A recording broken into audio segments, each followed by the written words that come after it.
Masakit, di ba? Yung lahat ng effort mo binigay mo, lahat ng tiwala mo ipinagkatiwala mo. Pero isang araw maririnig mo na lang, may iba na pala. Kung nandito ka ngayon kasi nasaktan ka, naloko ka, o naramdaman mo na parang gumuho yung mundo mo ng dahil sa third party, kapatid, kalma muna. Hindi ka nag-iisa. At higit sa lahat, hindi pa ito katapusan. Kasi kung titingnan mo sa mata ng isang stoic, may ibang paraan para harapin to. Hindi sa iyak, hindi sa paghihiganti, at hindi sa pagpapababa ng sarili. Kung tutuusin, sa ganitong mga sitwasyon nasusukat kung gaano mo talaga kakilala ang sarili mo.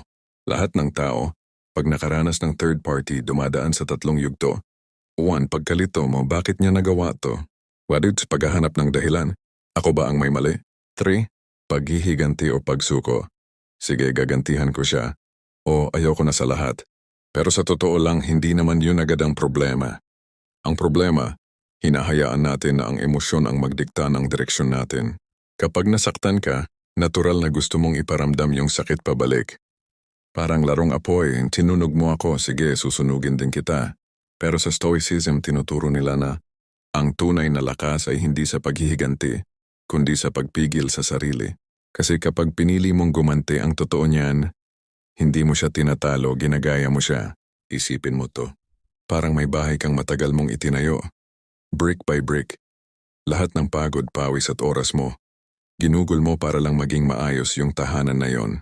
Tapos isang araw may ibang tao lang na biglang papasok at sisirain yon sa isang iglap. Yun ang pakiramdam ng pagkakaroon ng third party. Hindi lang relasyon ang nasira, kundi tiwala, respeto at pananampalataya sa sarili. Kasi sa isip mo, hindi ba ako sapat? May kulang ba sa akin? Paano niya nagawang lokohin ako gayong ako ang palaging nandyan? At dito pumapasok yung pinakamapanganib na kalaban, ang sarili mong isip. Sabi ni Marcus Aurelius, isang kilalang Stoic philosopher, if you are distressed by anything external, the pain is not due to the thing itself but to your estimate of it. Ibig sabihin, hindi yung third party mismo ang sumisira sa'yo, kundi kung paano mo yung binibigyang kahulugan. Kapag sinabi mong wala na akong halaga dahil niloko ako, ikaw mismo ang bumubura sa sarili mong halaga. Pero kung sasabihin mong, niloko niya ako pero hindi nito binabago kung sino ako, doon mo makikita yung stoic mindset na nagliliyab sa loob mo. Imagine mo tong senaryo. May isang lalaki si Ken, matagal na silang magkarelasyon ni Lara, 5 taon. Pareho silang may plano, kasal, bahay, pamilya. Pero isang araw nalaman ni Ken na may kachat si Lara sa trabaho. Una, simpleng emojis lang, hanggang sa naging mga miss you at ingat palagi. Boom, third party. Galit na galit si Ken. Gusto niyang magwala, gusto niyang i-post sa social media. Pero naalala niya yung nabasa niya kay Epictetus. It's not what happens to you but how you react to it that matters. Kaya imbes na gumawa ng eksena, umupo lang siya. Huminga ng malalim. At inisip niya, okay, nasaktan ako. Pero anong magagawa ko ngayon na makakatulong talaga sa kinabukasan ko? Doon siya nagpasya. Hindi niya ipopost, hindi niya hahabulin, hindi niya mamalasin sarili niya. Gagamitin niya yung sakit bilang gasolina para ayusin ang sarili. At guess what? Ilang buwan lang ibang klase ang glow up niya. Hindi para ipamukha kay Lara kundi para sa sarili niya. Yan ang stoicism sa totoong buhay. Ang stoic parang panday.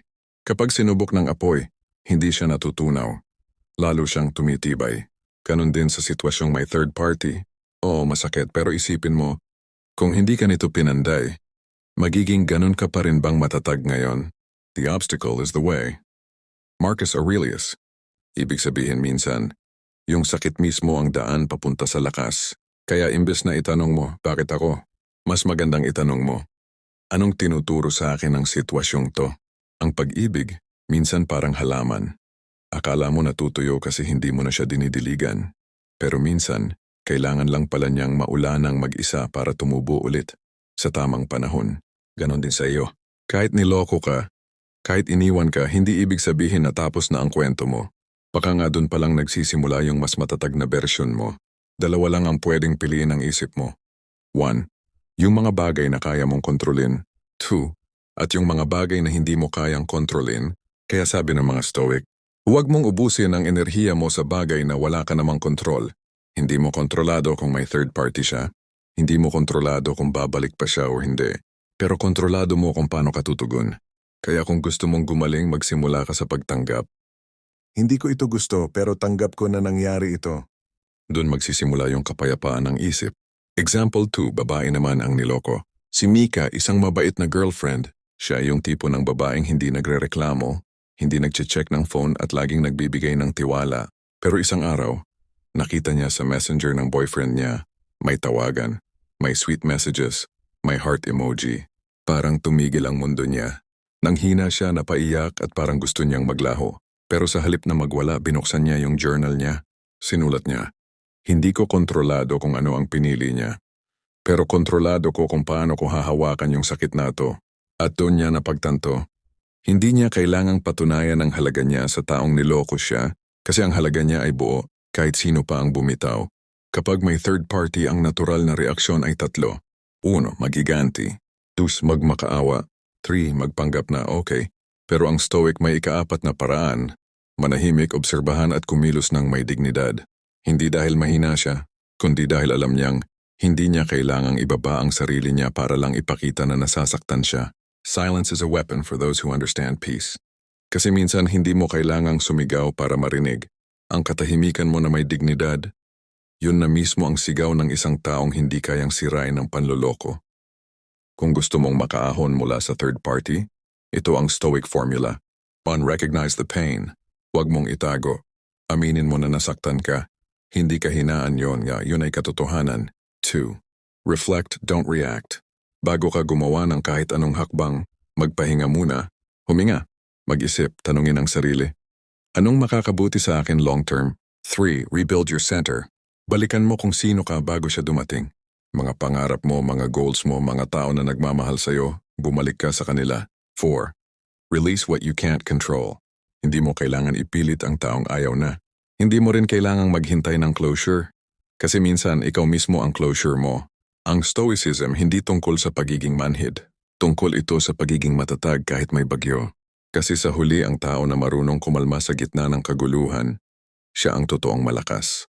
Kaya kung may third party, kung niloko ka, kung iniwan ka, huwag mo nang habulin ang hustisya sa paraan ng galit. Gamitin mo yung sakit bilang lakas. Hindi mo kailangan patunayan sa kanya kung sino ka. Ang kailangan mo lang ay ipakita sa sarili mo na kaya mong bumangon. Kahit ikaw lang mag-isa. Alam mo ba kung bakit ka hindi pa rin makamove on? Kasi gusto mo pa rin kontrolin yung hindi mo nahawak. Yan ang katotohanan na ayaw nating aminin. Kasi sa totoo lang, hindi lang naman siya ang iniiyakan mo, kundi yung version ng sarili mo na nagmahal ng sobra. Kaya ngayon, pag-uusapan natin kung paano nga ba nag-iisip ang isang stoic kapag nasaktan, niloko, o pinagpalit. Paano nila napapanatiling kalmado kahit habang gumuho ang mundo nila? At paano nila nagagawang maging mas malakas pagkatapos ng lahat? Kapag may third party, hindi lang puso ang nasisira, kundi isip din. Kasi sa tuwing naiisip mong may iba na siya, parang paulit-ulit kang sinusuntok ng katotohanang hindi mo pa rin matanggap. At habang mas pinipilit mong kontrolin, mas lalong lumalalim yung sugat. Sabi ni Epictetus, kapag inasahan mong babalik siya, o magsisisi siya, o magigising siyang biglang mamahalin ka ulit, ikaw lang din ang masasaktan. Kasi hindi mo kontrolado ang puso niya, pero kontrolado mo kung paano ka tatayo pagkatapos mong masaktan. Minsan, mas masakit pa yung hindi mo alam ang dahilan. Yung walang closure, walang paliwanag, walang goodbye. Bigla na lang siyang nanlamig, bigla na lang lumayo at nang may iba na, doon mo lang nalaman kung bakit. At sa utak mo paulit-ulit, bakit siya? Ano ang meron sa kanya na wala ako? Pero tandaan mo to, kapatid. Ang pagtataksil ay hindi sukatan ng halaga mo, kundi ng kakulangan nila sa disiplina. Kasi kung totoo ang pagmamahal, hindi mo ipagpapalit yan kahit sa tukso. Ang problema, karamihan sa ating gusto ng hustisya, gusto nating maramdaman niyang mali siya. Pero sabi ni Marcus Aurelius, the best way to avenge yourself is not to become like your enemy. Ang tunay na ganti, yung marating mo yung kapayapaan na hindi niya kailanman mabubulabog. Stoic principle number 1, pagkontrol sa isip. Kapag nasaktan ka, tandaan mo, ang isip mo ang unang battlefield. Kung hindi mo mapayapa ang loob mo, kahit anong motivational quote pa yan, wala pa ring epekto. Kaya sabi ng Stoic, you become what you think. Kung paulit-ulit mong sinasabi sa sarili mo na, wala akong halaga, yan din ang mararamdaman mo araw-araw. Pero kung sasabihin mo sa sarili mo na, ginawa ko ang makakaya ko, at ngayon panahon na para mahalin ko ang sarili ko, unti-unti nababago mo yung narrative. Example, Si Ria niloko ng boyfriend niya after 3 years. Una iyak ng iyak, walang gana, walang tulog. Pero isang araw napagod siya. Sinulat niya sa journal. Hindi ko kontrolado kung bakit niya ako niloko. Pero kontrolado ko kung paano ko babaguhin yung sarili ko. At doon nagsimula yung healing niya. Hindi sa pag-aantay ng sorry, kundi sa pagpili ng peace over pain. Stoic principle number 2. Pagbitaw ng may dignidad. Ang stoic detachment ay hindi pagiging manhid. Ito ay kakayahang magmahal ng buo pero marunong ding bumitaw kapag kailangan. Sabi ni Seneca, huwag mo nang pahirapan ang sarili mo sa mga bagay na tapos na. Kung wala na siya, tanggapin mo. Kasi sa bawat segundo na ginugugol mo sa pag-iyak para sa kanya, may segundo kang tinatanggal sa sarili mong pagbangon. Example, may lalaki si Joey, niloko ng girlfriend niya. Lahat ng barkada niya nagsasabing, hanap ka ng rebound, pero hindi niya ginawa. Sabi niya, hindi ko kailangang makahanap ng iba para makalimot. Kailangan ko munang makilala ulit yung sarili kong nawala habang mahal ko siya. Yan ang stoic mindset. Hindi siya nagmamadaling gumanti o lumipat. Kasi ang goal niya ay maging payapa, hindi makabawi. Stoic principle number 3. Pagtanggap sa hindi na maaari. Sabi ni Marcus Aurelius, kapag niloko ka, hindi mo kailangan sabihin sa sarili mong, dapat hindi nangyari ito, kasi nangyari na. And sa stoic perspective, lahat ng nangyayari ay may dahilan, hindi para saktan ka, kundi para patatagin ka. Ang pag-ibig parang apoy. Kung tama ang hawak mo, magbibigay ng init. Pero kung hindi mo binitawan kahit nasusunog ka na, ikaw din ang mauubos. Acceptance is not defeat. Ito ay paglalakad palayo ng may dangal. Hindi mo kailangang magmakaawa sa taong hindi marunong kumapit. Kasi minsan, kailangan mong mawala para mahanap mo yung sarili mong matagal mo nang iniwan. Ang stoic ay hindi nagpapanggap na hindi nasasaktan. Ang stoic ay tinatanggap na nasaktan siya, pero pinipiling hindi doon manatili. Stoic principle number 4, emotional mastery. Kung gusto mong gumaling, kailangan mong pagharian ang sarili mong emosyon. Hindi mo pwedeng iwasan ang sakit, pero pwede mong i-guide kung saan mo ito dadalhin. Parang apoy. Kapag hinayaan mong magliyab ng mag-isa, susunugin ka. Pero kung gagamitin mo ng tama, magbibigay ito ng liwanag. Example, si Angela niloko ng asawa niya. Instead na magwala, nagdesisyon siyang pagtuunan ng pansin ang sarili. Nag-aral, nagtrabaho, nag-ipon, nagdasal. 1 taon pagkatapos, ibang tao na siya. Hindi dahil gusto niyang patunayan, kundi dahil naging totoo siya sa sarili niya. Ang stoic hindi nagtatanim ng galit. Kasi alam niyang ang galit ay laso na iniinom mo habang umaasang may iba ang mamamatay. Kapag tinitingnan mo ang sarili mo sa salamin pagkatapos ng breakup, may 2 bersyon kang makikita. 1, yung nasira, at yung lumalaban. Ang stoic pinipili laging tingnan yung pangalawa. Kasi alam niyang bawat luha ay patunay ng tapang, hindi ng kahinaan. Isa pang stoic practice, tinatawag na the view from above. Isipin mo na nasa langit ka. Nakatingin sa buong mundo. Makikita mo milyon-milyong tao ang umiiyak, naloloko, nagmamahal, naghihiwalay. At sa laki ng mundo, yung problema mo, hindi mo man minamaliit. Pero napagtatanto mong hindi ito katapusan ng mundo. Ang stoic mindset ay nagtuturo sa atin na huwag tayong maging alipin ng emosyon. Kasi kapag masyado mong nilakihan ng sakit, nakakalimutan mong may mas malaki pang buhay sa labas ng relasyon. Kung gusto mong gumaling stoic style, tandaan mo tong 5 hakbang. 1. Pause. Huwag agad gumanti o magdesisyon habang mainit ang ulo. 2. Observe. Tanungin mo, ano ba talaga ang nangyayari? 3. Accept. Hindi ko gusto pero tanggap ko. 4. Act rationally. Gumawa ng hakbang base sa rason, hindi emosyon. 5. Let go. Bitawan ang hindi mo kontrolado, yakapin ang kaya mo. Ngayon sa panahon ng social media, mas mahirap ang stoicism. Kasi bawat scroll mo, memories. Bawat post, pain trigger. Pero tandaan mo, hindi mo kailangang i-block para makalimot. Pero kailangan mong itigil ang paghahanap ng validation. Ang stoic hindi nagpo-post ng I'm better without you. Ang stoic tahimik lang, pero consistent sa growth niya. Kasi alam niyang ang tunay na revenge ay success at kapayapaan. Paano mo malalaman na stoic ka na sa love life mo? Simple lang. Kapag nakikita mo ang ex mo at hindi mo na gustong patunayan na mas okay ka, at kapag hindi mo na kailangang i-check kung sino kasama niya, kapag hindi mo na binibilang kung sino mas panalo, ang stoic version ng moving on ay inner calm. Hindi paglimot kundi pagtanggap. Hindi ko kailangan ng sorry kung alam kong ginawa ko ang tama. Hindi ko kailangan ng closure kung ako na ang nagsara ng pinto. Hindi ko kailangang ipaliwanag ang healing ko sa taong hindi marunong magpahalaga. Kasi sa dulo, ang tunay na stoic ay hindi naghahanap ng validation. Gumagawa siya ng kapayapaan. Kapag niloko ka, hindi lang puso mo ang sugatan, kundi yung pananaw mo sa sarili. Kasi sa isip mo, kung mahal niya ako talaga, bakit nagawa niya? At kapag masyado mong in-internalize yan, unti-unti mong pinaniniwalaan na ikaw ang may kulang. Pero sabi ng Stoic philosopher na si Epictetus, walang makakababa sa halaga mo kung hindi mo hahayaan. Ang problema lang, tayo mismo ang unang sumusuko sa sarili nating dignidad. Isipin mo to. Parang may salamin sa loob mo na dati malinaw, pero dahil sa panloloko nagbitak-bitak ito. At tuwing titingin ka, ang nakikita mo na lang ay yung sirang bersyon mo. Maraming tao ang natatrap sa ganitong cycle, nahulog sa maling tao, nawalan ng tiwala, at hindi na muling nagbukas sa pag-ibig. Pero sa Stoic way, hindi mo kailangang takbuhan yung sakit. Kailangan mong harapin ito para maunawaan. Kasi sa likod ng bawat sugat may aral na nagtatago. Ang panloloko, oo, masakit. Pero minsan, yun din ang gising na kailangan mo para makita mong sobrang halaga mo kahit hindi ka pinili. Stoic Principle Serve 1, self-worth na hindi nakasalalay sa pag-ibig ng iba. Ang isa sa mga pinakamalalim na aral ng Stoicism ay ito. Ang halaga mo ay hindi kailanman nababawasan dahil lang sa desisyon ng iba. Kapag tinanggal mo ang sarili mong self-worth basis sa kung minamahal ka o hindi, para kang nagpapaupa ng bahay sa emosyon ng ibang tao. Sabi ni Marcus Aurelius, kung niloko ka, hindi mo kailangang patunayan na mas maganda ka, mas gwapo ka o mas successful ka. Ang kailangan mo lang gawin, maging totoo sa sarili mong proseso ng pagbangon.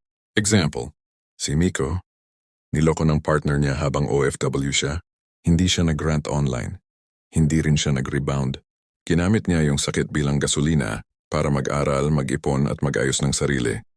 Pagbalik niya, ibang tao na siya, tahimik, kalmado at hindi naghahanap ng hustisya kasi nakuha na niya yung kapayapaan. Stoic Principle number 2, Discipline, ang lunas sa pusong wasak. Kapag nasaktan ka, dalawang landas ang pwede mong tahakin. 1. Magpabaya, kain, inom, iyak, scroll, repeat. Tao. Magdisiplina, iyak, magpahinga, tumayo, ayusin ang buhay. Ang Stoic pipili ng pangalawa kasi alam niya hindi lahat ng sugat kayang gamutin ng luha. Pero lahat kayang ayusin ng disiplina. Example, si Ella niloko ng boyfriend niya. Araw-araw siyang umiiyak hanggang isang araw sinabi niya, hindi ko pwedeng i-delegate sa luha ko ang healing ko. Sinimulan niya mag-workout, mag-journaling at mag-focus sa career niya.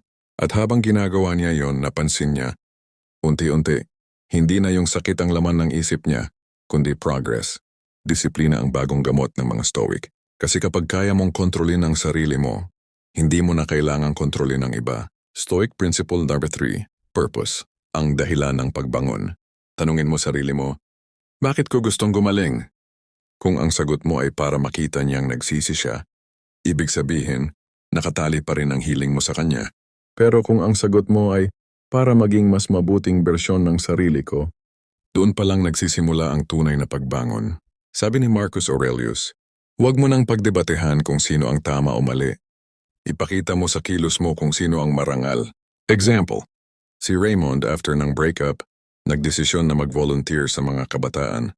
Doon niya na-realize, may mas malaking purpose ang buhay kaysa magmahal lang ng isa. At doon niya nahanap yung meaning na hindi na nakadepende sa relasyon, ang mga karaniwang pagkakamali ng mga nasaktan. 1. Hinahanap agad ang kapalit. 2. Gumagawa ng eksena para mapansin. 3. Nagpapanggap na okay pero basag sa loob. Pero sabi ng Stoic, ang healing ay hindi performance. Walang trophy sa pagiging unang makamove on. Ang tunay na panalo ay yung nakahanap ng kapayapaan kahit walang nakakaalam. If you seek tranquility, do less or rather do what's essential. Marcus Aurelius. Minsan kailangan mo lang talagang tumigil, umupo, huminga, at aminin sa sarili mong pagod ka. Pero hindi ka susuko. Kapag umulan, hindi mo pwedeng pigilan ang ulan, pero pwede kang magpayong, maghintay o sumilong. Ganon din sa sakit. Hindi mo pwedeng pigilan ang emosyon, pero pwede mong piliin paano mo haharapin ito. Ang mga Stoic hindi nila nilalabanan ng ulan. Sumasayaw sila sa gitna nito, kasi alam nila, pagkatapos ng ulan, laging may bagong liwanag. Isa sa mga Stoic practices ay journaling. Hindi lang ito diary. Ito ay paraan para i-reprogram ang isip mo. Gabi-gabi sulat mo ito. Ano ang natutunan ko ngayong araw? Kanino ako nagpapasalamat? Ano ang kaya kong kontrolin bukas? Kahit pa nasasaktan ka, kapag araw-araw mong pinapractice ang gratitude, unti-unting nawawala ang kapaitan. Gratitude turns what we have into enough. Sa Stoicism, ang katahimikan ay hindi kahinaan. Ito ay sining ng hindi pagpapadala. Kapag pinili mong manahimik imbes na mag-rant, kapag pinili mong ngumiti kahit gusto mong sumigaw, kapag pinili mong ayusin ang sarili kaysa habulin ang paliwanag, doon mo makikita kung gaano kakalakas. Ang mga Stoic hindi nagpapakita ng lakas ang ipinapamuhay nila ito. Stoic Principle, Marga 4. Virtue, ang tunay na hustisya. Sa Stoicism, 4 ang pangunahing virtue. 1. Wisdom, katalinuhan. Alam mong hindi lahat ng laban kailangang salihan. 2. Courage, tapang where may lakas kang humarap kahit nasasaktan. 3.